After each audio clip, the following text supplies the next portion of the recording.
2 days of talks on tax could pave the way for across-the-board income tax cuts. The Federal Treasurer has wrapped up the tax forum in Canberra with a promise to act on some of the ideas it generated. One is to consider lifting the threshold for paying tax, and that could deliver a small tax break to everyone. Here's Chief Political Correspondent Mark Simpkin. The forum's finished, the adventure's begun. We've got more work to do. Right. After bringing together business leaders, tax experts and unions for its forum, the government announced a working group.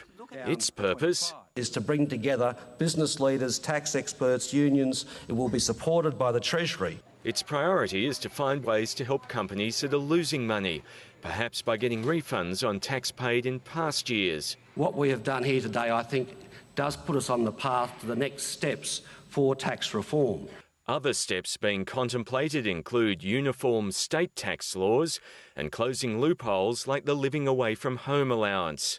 It's not means tested, which means technically I think a relocating American CEO who's rented an apartment overlooking the Opera House can actually have a completely tax-free accommodation and meals package courtesy of the taxpayer. The biggest change under consideration is increasing the tax-free threshold to $21,000.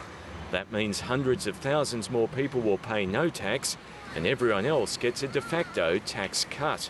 That timetable can only be met when we think it is affordable to do it, but we think it's very important to indicate in advance our intention to move in that direction.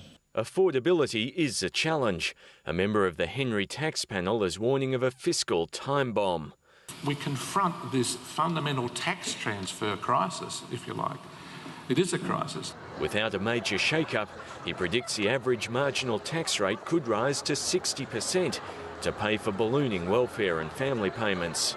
Julia Gillard's week of discussion and deliberation continues tomorrow.